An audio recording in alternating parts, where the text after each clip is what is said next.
Hello, I'm Highly. Welcome. I'm here reacting to Love and Marriage Hatfield.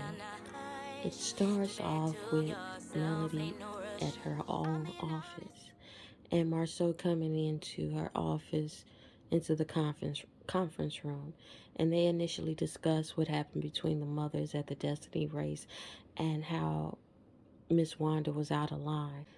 So the next person to come in was Tisha, and then the next was Maurice, Kimmy, and then ultimately Martell. And their intentions was to come together to discuss the comeback group and what to do next.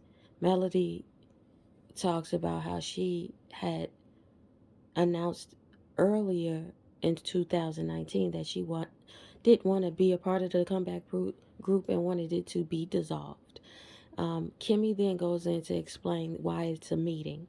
And the meeting is centered on the premise that if they are going to continue with ventures amongst each other, then they need to dissolve the comeback group or know where the comeback group stands going forward with their projects.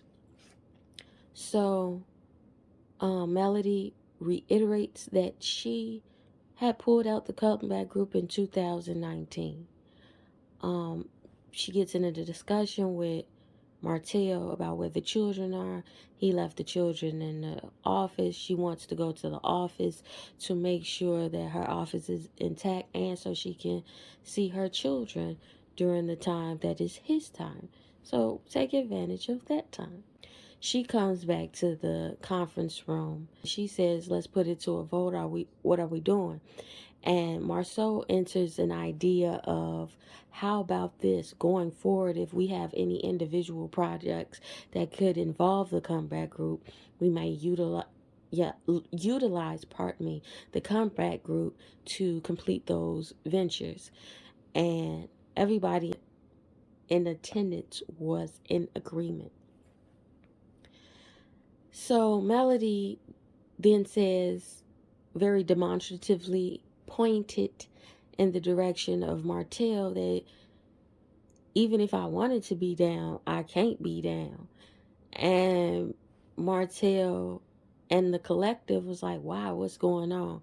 And she offers the information that Marceau, Martell, and Chris had a meeting on the low or amongst themselves that she caught wind of, where in that meeting there was a lot of sneak dissing going on.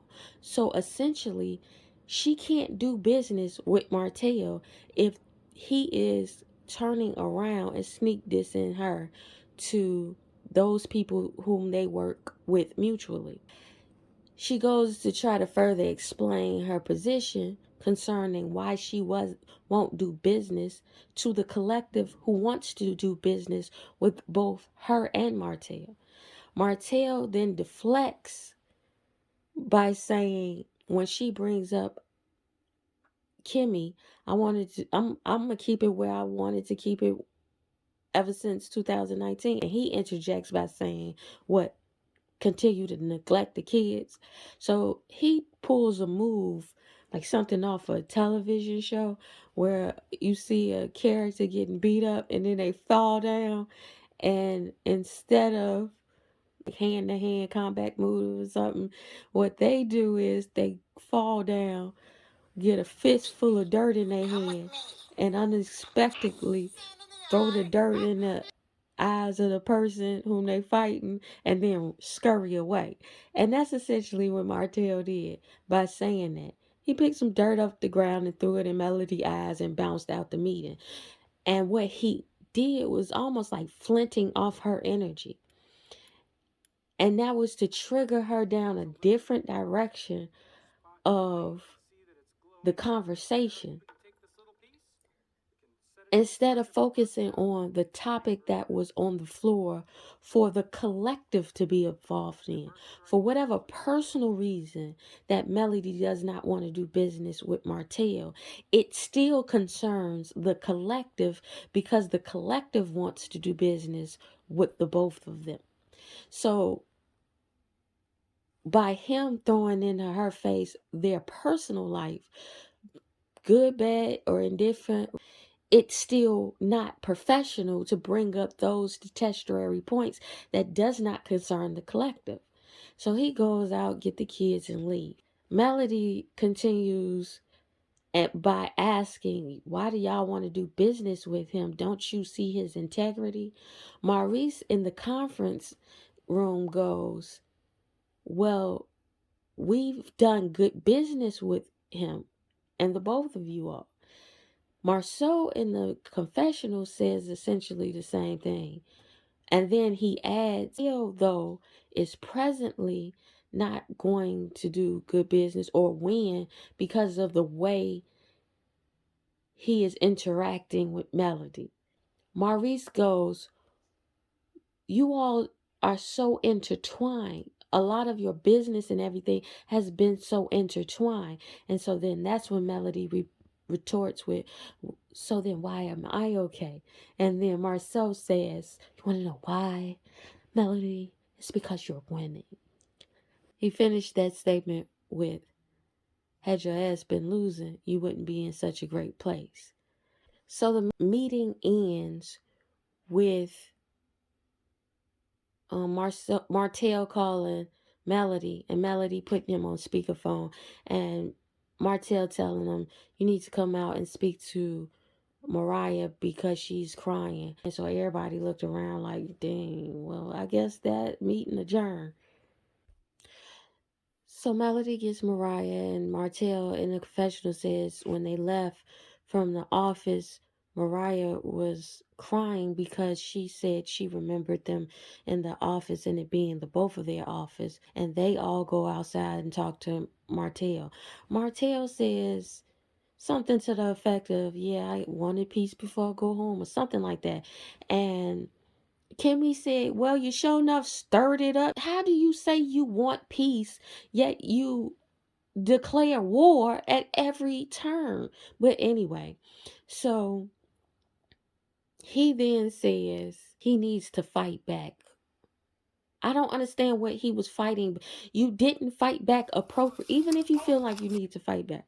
Let me yield that to him. Let's say, as a human being, I'm in a situation where it is obvious that I am at a deficit in this situation.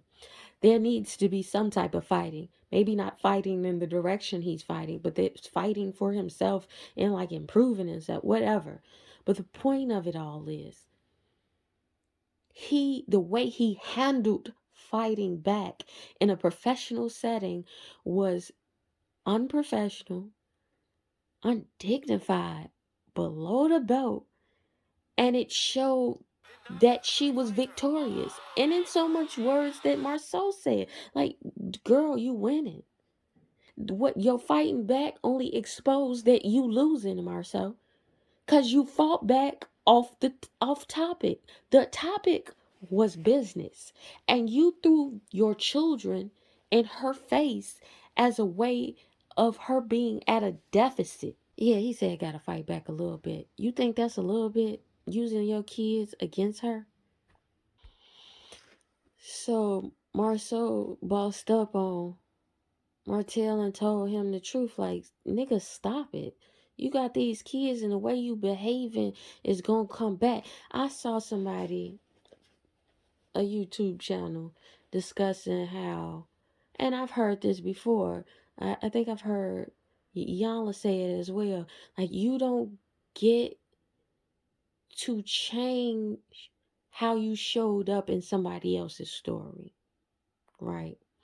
So in the future, when the story is told again, you may have to answer to that story. So be mindful in the present. Like, even after all my videos, I say, to the ethos, tell the future, I say so. And the reason I say that is because every moment is an account to the future. You know what I'm saying? And you are making decisions in the moment that you will have to account for. Be it just the fact that something isn't growing there that could have been growing there because you didn't make a decision in the moment to plant it, right? Something as simple as that will be an account to the future where you have to say so, right? This present moment is a moment where you are saying so. And though you are in that moment individually, there are people around you who are sharing your moments and having a perspective of you in that moment. And because you can't control the way they interpret it, you must give your best account in that moment so there can be a great explanation for the future. And that's essentially what Marcel was saying. You're going to have to tell these kids why you behave like this today. Maybe not now, 20, 30 years from now. But these kids is going to remember, and one of them going to come to you and be like, Daddy, why'd you say that? Daddy, why'd you do that? Or might not even care to even ask you, but have their own account of the story. You didn't give the best show of yourself. So now they got Martell down in the confessional and he's emotional. And I would imagine so. And I think he thinks everybody is taking a different perception of the reality based on the way he's spinning it or fighting back. Another thing I noticed with Martell, he got we up in his vocabulary very strong. That pronoun is very strong. And until you say I and me, myself, and my name here, it's a lot of stuff that you're going to give away. And it might be good stuff you giving away and not taking the account of yourself in that moment. You are lending by saying we can't do this. No, whatever she can or cannot do ain't none of your business really. It's you. It's all of us. I don't want to sound preachy or self-righteous.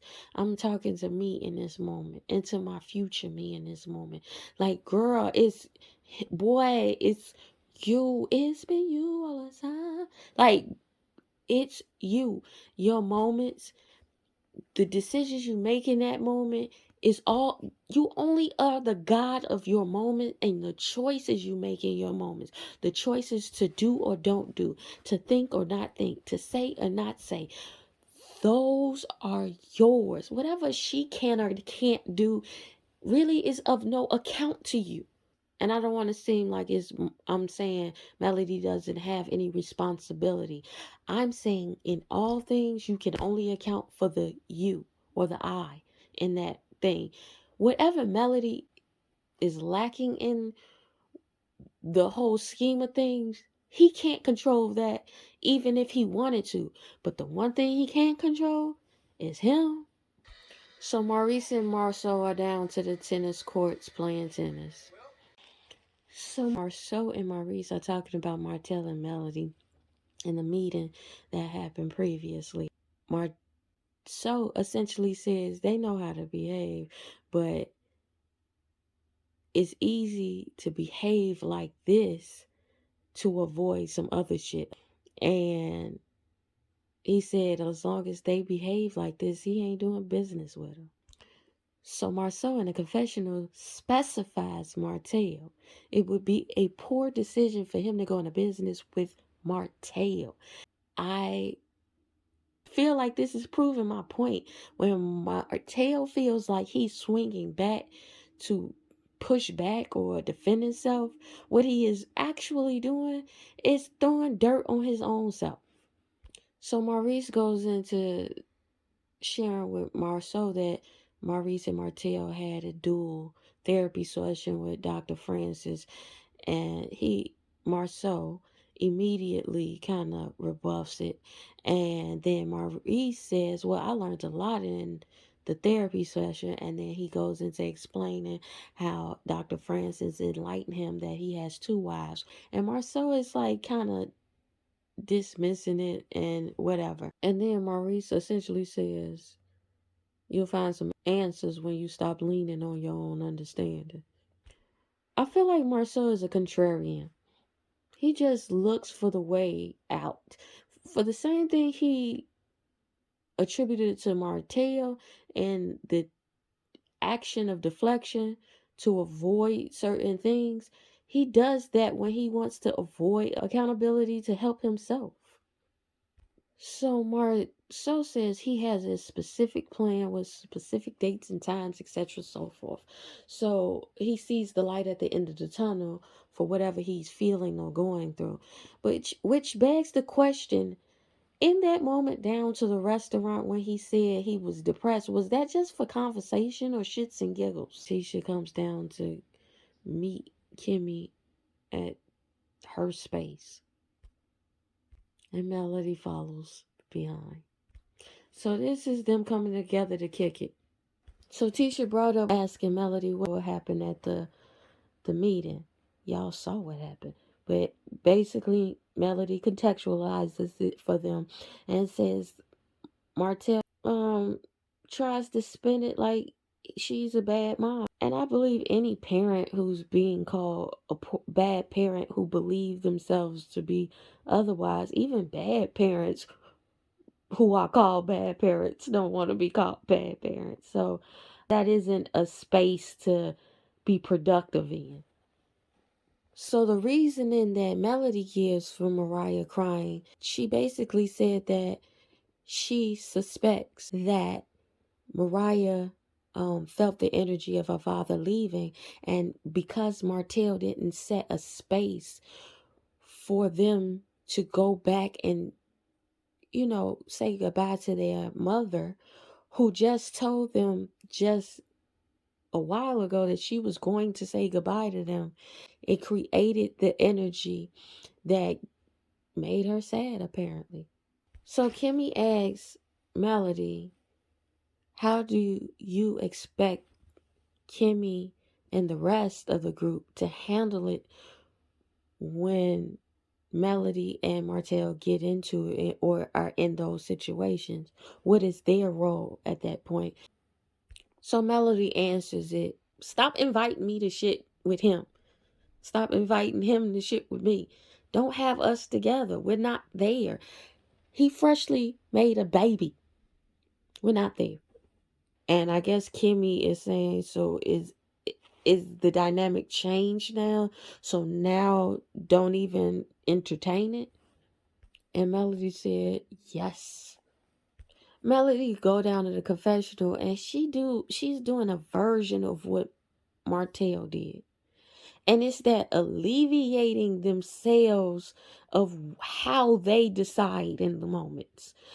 Because at the end of the day, Melody, you would be in a far superior position if you let him look the fool in a lot of these cases. That episode where he brought up Kanye West. Kanye West down to the group talking about I divorced her. It's like what Kanye said. Whoop the whoop whoop up the bam. And it was like, girl, Melody, if you were present in your being, if you could make a decision in that moment to go, this fool is a fool. I'm not finna stand next to him and go back and forth. I'm gonna let them see who. I'm gonna shut the fuck up. But she doesn't. And she engages it. And apparently she's triggered. She has not learned how to make different choices. Even down to the conference when they were having a meeting. And he said that at that point, I'd have let him, because he told on himself. The topic was business. He threw your motherhood in your face in a group of other business partners. Thusly, he exposed himself, and you could have shut the fuck up. Because what he wanted you to do was engage. That's why he was so easy to walk off.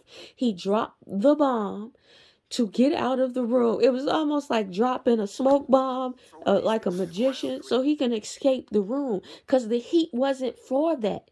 The heat was for business. And if you'd have just let him drop that bomb and we just look at him like, nigga, we see you. But no, you engage, and it gave him more smoke to disappear in. So Melody brings up this group chat text message about the Destiny race and what the problem is. It's petty. Don't even. Okay, that's what I like. Be honest with your shit, Kimmy. So, Kimmy, go to be fair, like, I got petty off the point. First off, she acknowledged that she was petty. But she said, I got petty in response to her bringing up the fact that I didn't respond to the group chat because I didn't think it was a big deal that I didn't respond. So now that she brings it up, I'm thinking that, oh, this is a point of contention. And so I got a little petty with it. Cool. I understood. Let me put a situation out. I have to do something at a certain time every day because I help somebody. Every day, the same time, around the same time, I am at this place to help. But every day I get a call before the time as if I don't show up without that call. So it annoys the fuck out of me every time I get that call because it's like, I'm going to show up. Stop trying to call me on something that I am actually going to do. I've done it countless times and I'm going to do it countless times more. But stop doing that. And it's not identical to what she's saying, but I think it shares the sentiment. Like, girl, I show up for you all the fucking time with a check.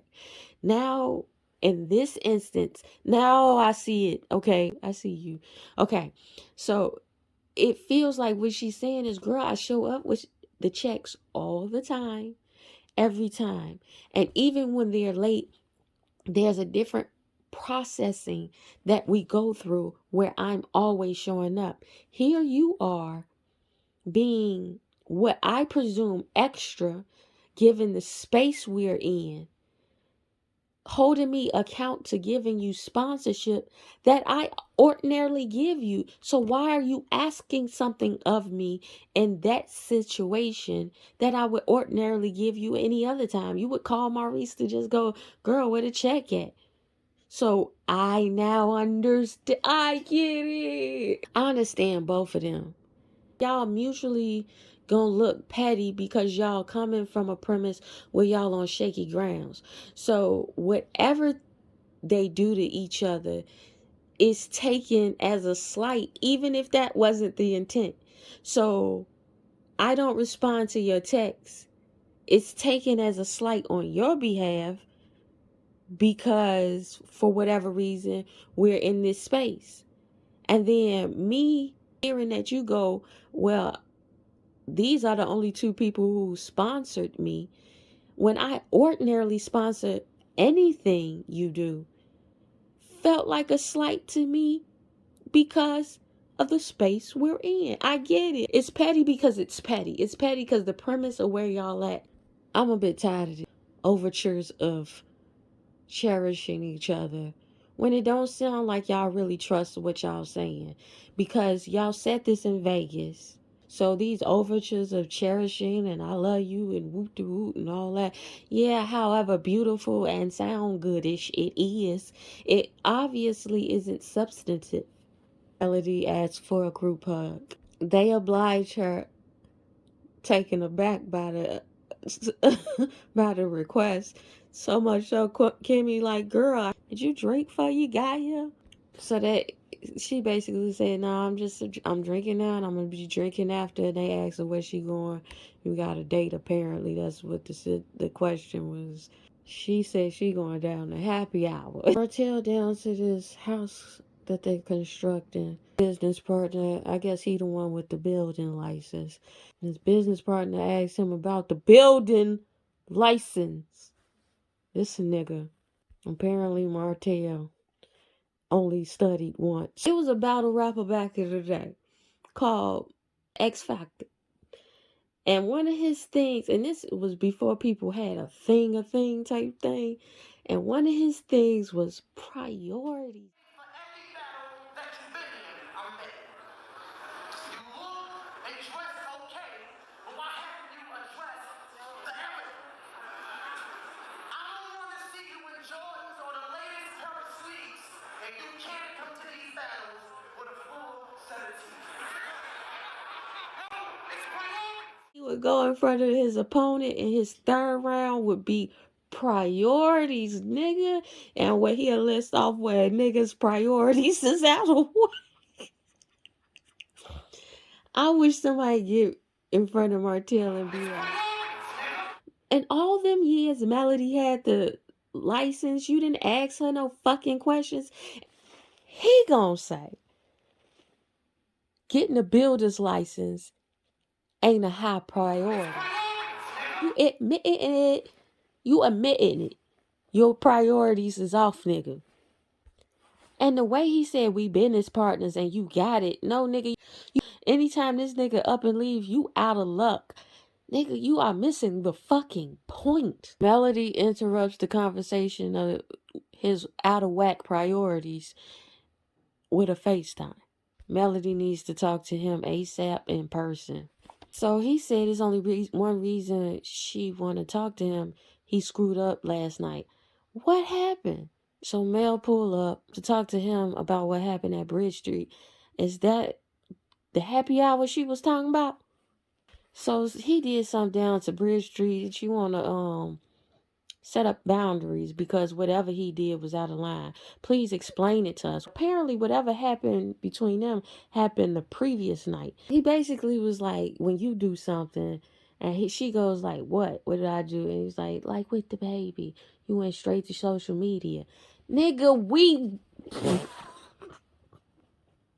he goes, so you go straight to social media and mention I have a baby. She goes, it's true. And then, so now when I see you with a dude, nigga, I don't even know where you going with this, but the difference is you was married to her when you got that pregnant. Her doing whatever she doing with whoever she doing with now ain't none of your fucking business. Y'all ain't married. Why do you care what she is doing? So Melody explains. So he left a business meeting from people who flew from a different space to come do the meeting with him. He left that opportunity to come fuck with his ex-wife.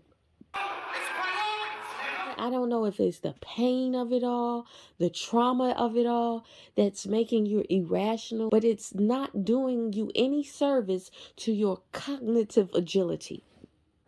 And this nigga go, it don't matter, it's cool. I'm starting to realize what the question was down to the meeting that Melody was asking the people. Why the fuck is y'all doing business with this nigga? You see how he is in this business meeting.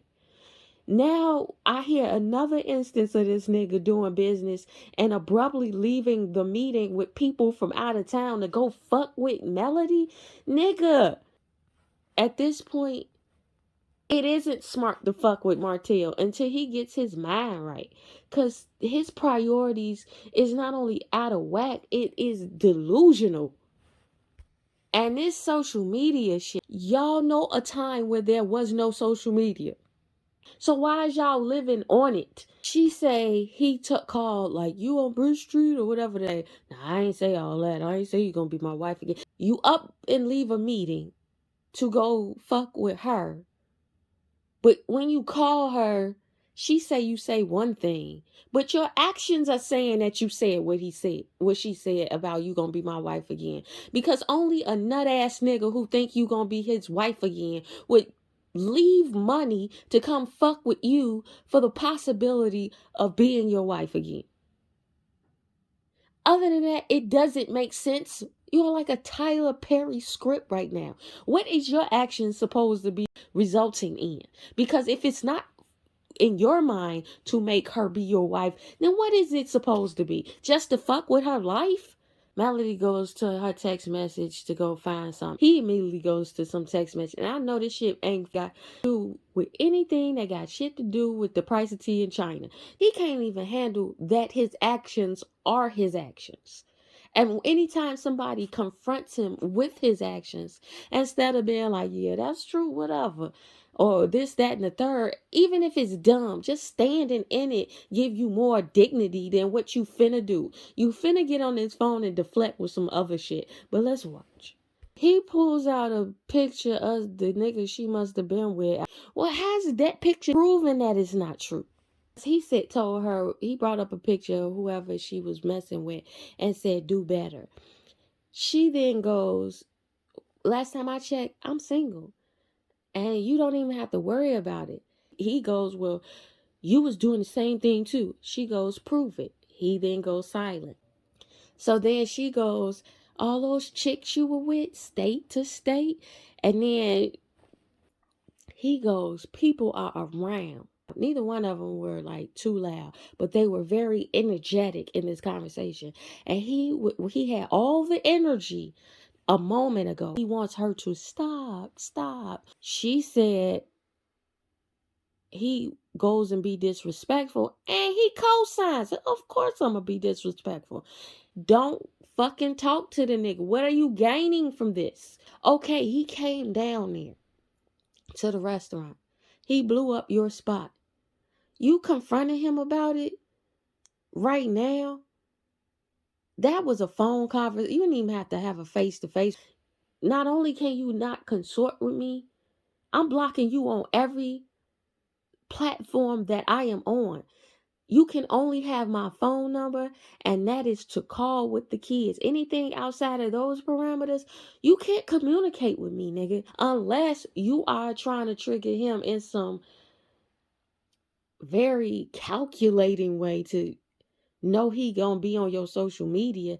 Cause why even tell him where you at if he called to know? Like, nigga, I'm out. Do the kids need me? Unless the kids need me, you don't need to know where I'm at. She retorts when he said, yeah, I'm gonna be disrespectful. She go, well, I ain't your woman. What you being disrespectful for? He go, mama's the word. It ended with a to be continued. I wanna know, what is it that Martell thinks he is accomplishing from the way he is moving? You take yourself and remove yourself from opportunity to go fuck with your ex-wife. For what reason? His level of professionalism is obstructing him from untethering himself from Melody. Because if he took all that energy that he had, let's even go with him being unprofessional enough to leave a meeting to go fuck with Melody.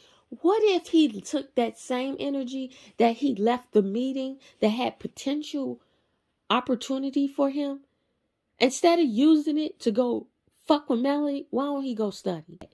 You so focused over here, to what end though? Anyway, Martell, he's interesting. Like, it's at this point, it's very interesting. Dude, you could have easily spent you cheating on this bitch. And if he took all that energy that he focuses on trying to make a thing look not like the thing, and focusing on Melody and what the fuck she is doing, and put that all that energy and like get his builder's license, and we see him getting a building license or builder's license. If he came around and none of his conversations was about Melody, and every time he came around, all he was like, man, y'all got y'all builder's license.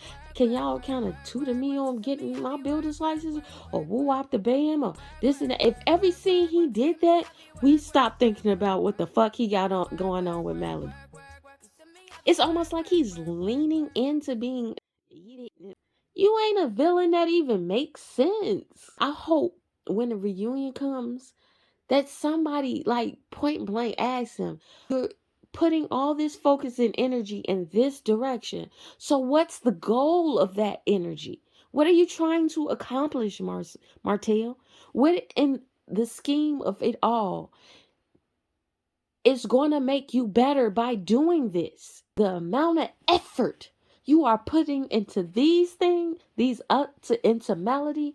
Imagine a place you could be at if you put that effort into studying for the builder's license, or going down to take the test for the builder's license. Every time the tests come out, I'm sure you got enough money to throw at taking the test every time it come up. Make that your studying, that you keep taking the test itself.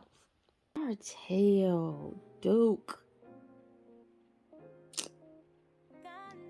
To the ethos, tell the future I said so.